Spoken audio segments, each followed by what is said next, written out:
Hi, welcome back to the channel. If you're new here, Karibu Sana. If you're coming back, thank you. Guys, I've been so sick the entire week, from Wednesday actually.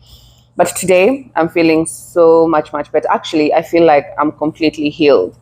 I panicked so bad when I started becoming sick on Wednesday. No, on Wednesday, I thought it wasn't going to be anything.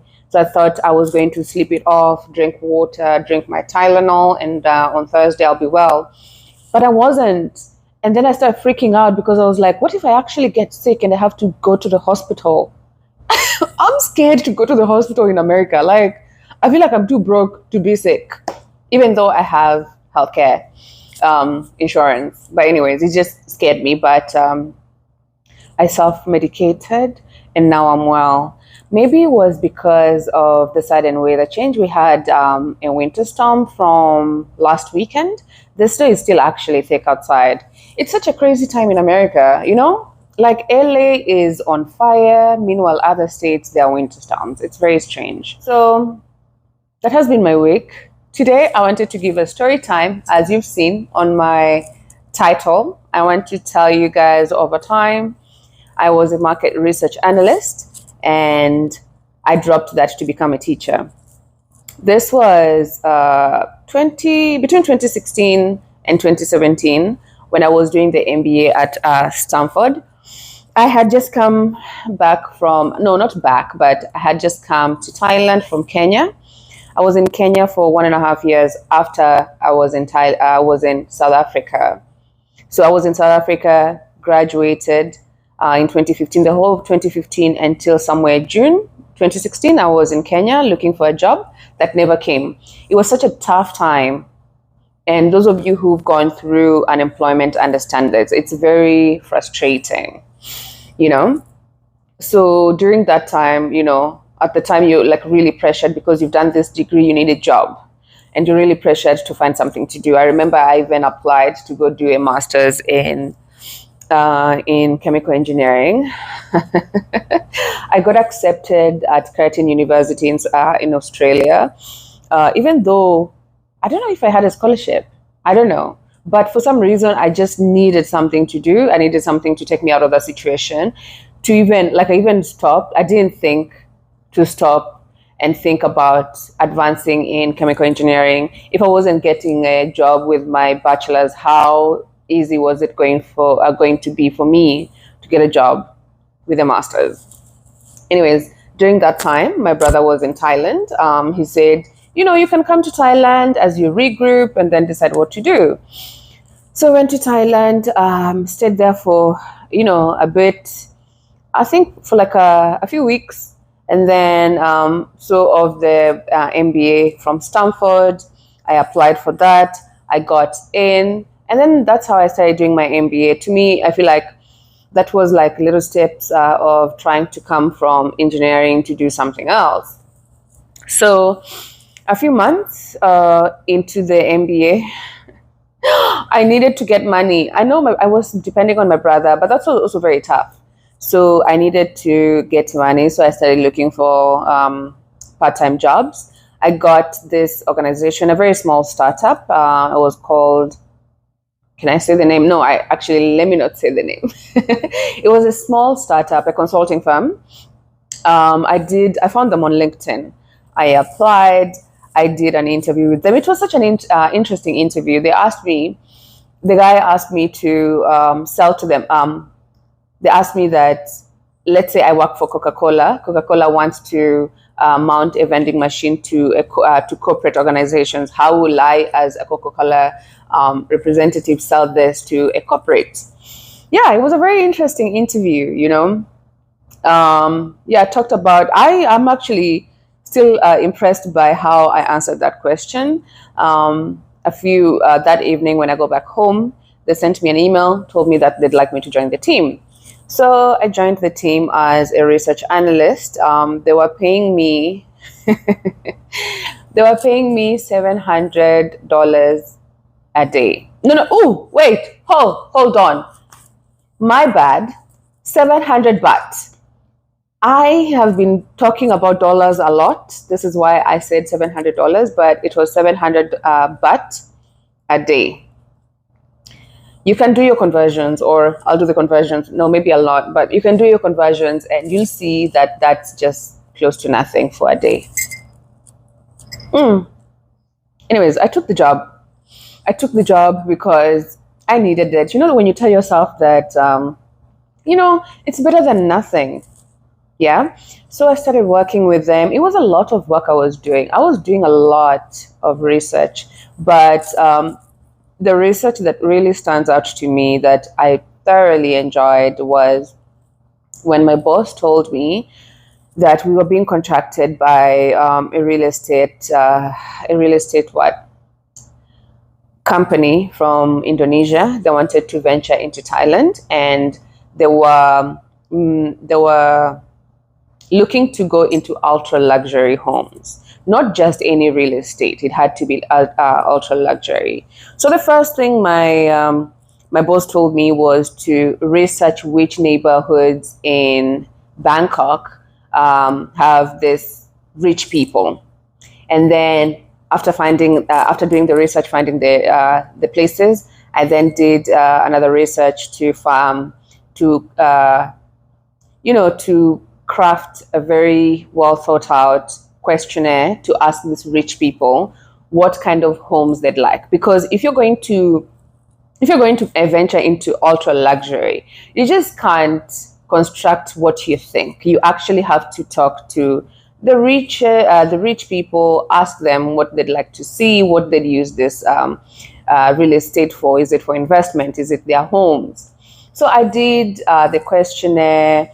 I was told to find rich people to interview. Thank goodness I was university I was going to was also for one with rich kids, and so talked to one rich kid. Then they started introducing other people. It's not kind of like snowballing, yeah. Like you talk to someone and then they introduce you to another person. And also my friend Pat was also very helpful. She introduced me to her dad. I spoke to them. So it was during these interviews that I realized that I was being used, to be honest, because remember I was being paid 700 baht a day. And then after I had identified about 7 people to talk to, they gave me 14,000 baht, and 2,000 is to give the person who I was interviewing to, either pay for coffee or just give the person for their time. Yeah. And I remember talking to my friend Shayan about this. Shayan is a guy, and you know what they say about guys just having more confidence when it comes to work, and they better know how to advocate for themselves. Shayan was so pissed at this entire idea. How do you give me 700 baht a day, and then you give me $2,000? 2,000 baht. Sorry, 2,000 baht to give someone who I will interview for 30 minutes. He was so pissed. Like him getting mad almost made me feel made me stop to think. These people are actually using me, because I was doing so much for that organization, guys. I was doing so much research and did the research, identified the people. Now I'm interviewing the people. Now I've got ideal kind of homes the rich people would want. This is when I knew that people are looking for swimming pools with oxygen. They don't want chlorine because that's harsh. People are worried about, do I have a rooftop garden, or will the garden come down? Will it be an indoor pool, or the pool will be a rooftop pool?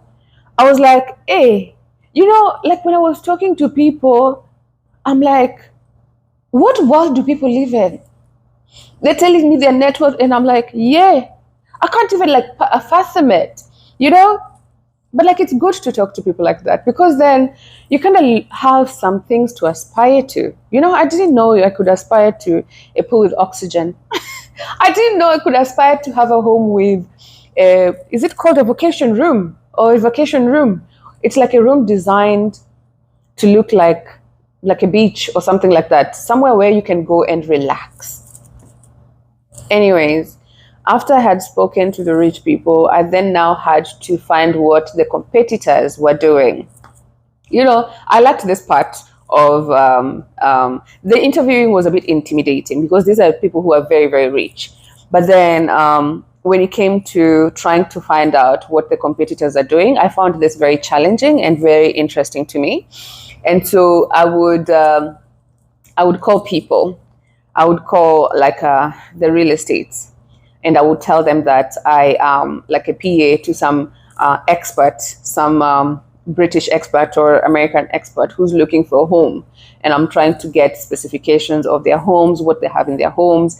These people were so forthcoming with the information. I'm not embarrassed to say this. It was like a well done for me. I even like got floor plans sent to me and some information that are not online, which we used to kind of give our client to design the homes. So yeah, that was a very interesting thing for me to do, but I realized that I was not advocating for myself because consulting firms that are for profit, they want to make as much money as they can. So if you're not advocating for yourself, they're not going to say, oh, shame, this girl is working so hard, let's give her money. No one is ever going to say that, And if anything I learned from that experience is to have the audacity of a man.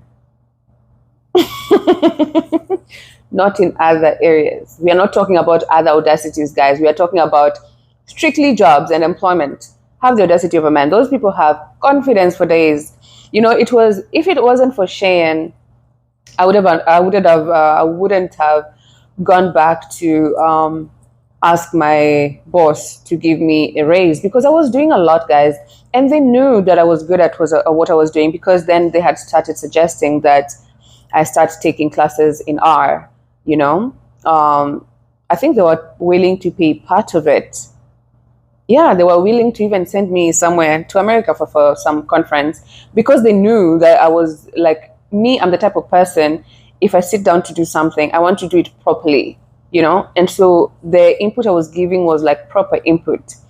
So I remember at the time I didn't have a work visa. So I was even telling them like, okay, so they're telling me to do all of these things. So I tell them, look, if you guys want me to do all of these things, give me a working visa and increase my pay, because at the time I was working part-time, even though it felt like I was working full-time. If you've done research, you know this. So hold on. So when I spoke to them, they said, we hear you, let's think about this. Unfortunately, we're only growing right now. We can't increase your money, or we can't invest in a visa because it's very expensive, blah, blah, blah, blah, blah, blah. And at this time, I'm living with my brother, my eldest brother, very uptight. No, man. I know it comes from love, truly, truly from love. Just looking out for their little sister who's in a new country, trying to explore this new country, and just wanting her freedom. I mean, I was living in South Africa for 5 years by myself, like left to my own instruments. What do you mean you want me to come home at a certain time? Anyways, I say this to say that before I finished, just slightly, a few months before I finished, I decided I was moving out. I needed my own space. So one day I legit said, I can be very impulsive. One day I just said, I'm leaving. Not out of bad, like nothing had happened, not out of bad blood or anything like that. I just needed my space, and I felt like if I moved out, I would have been forced to work harder to take care of myself. So I went and found, I went in the middle of nowhere. Like I went in the middle of Thai people. Like I was literally the only black person living there because it was very cheap.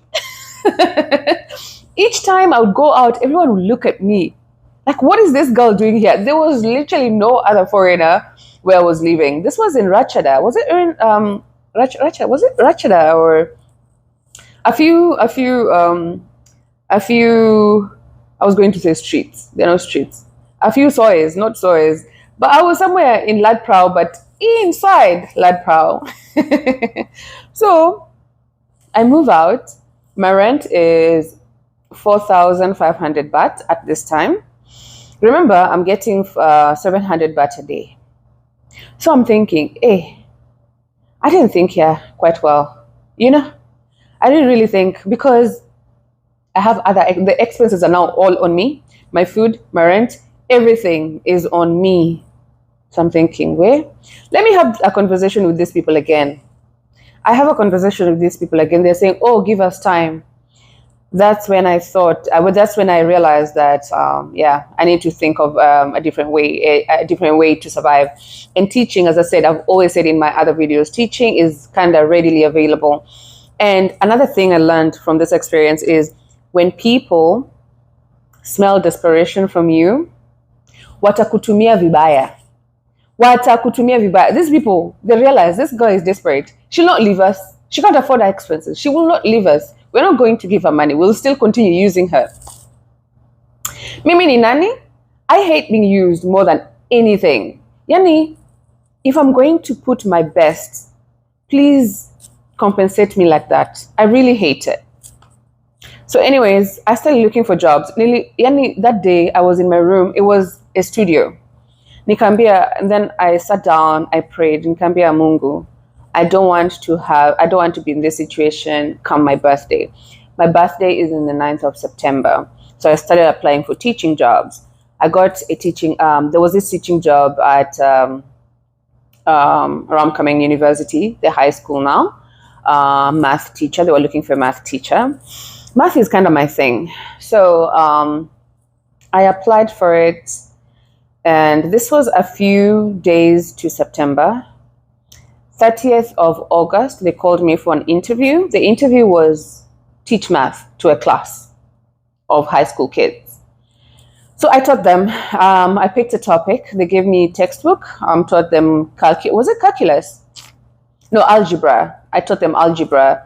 And I feel like kids in high school, they kind of like people who, it was between me and another guy. The guy was very uptight, very serious. They didn't like that guy. I got the job on the 2nd of September. I was in school teaching. That's how I became a teacher. I remember the first day, I was just there.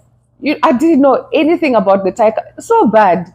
In my videos, I tell people, look up, do your research before you go. Mimi ni nani? First day of school, I left. Nimeva jeans. Na mimi, I am an African girl. Go check my Instagram. Mimi ni an African girl. Ni venye tu. Anyways, let me not go too deep into that. But niliva jeans. Nikaenda shule. Yani kufika tu shule, before I got into staff room, my foreign colleagues are telling me, Nancy, in Thai schools, you can't wear jeans. So I'll be thinking, it's my first time, they'll understand. Kidogo. So I went to teach in jeans in a Thai school, guys. Hey, when I came back from class, my agent was calling me, hey, Nancy, oh, you wore jeans. I'm like, yeah, I had no idea. It will never happen again. Principal, oh, Nancy, you wore jeans. Hey, I was like, wait. So anyways, that's how I became a teacher. I realized that when you're desperate, venye nimesema, watu watakutumia vibaya. Anything. Don't be desperate in anything. No job, not for any relationship. Moving on swiftly, I shall not indulge that conversation. Anyways, yeah, that has been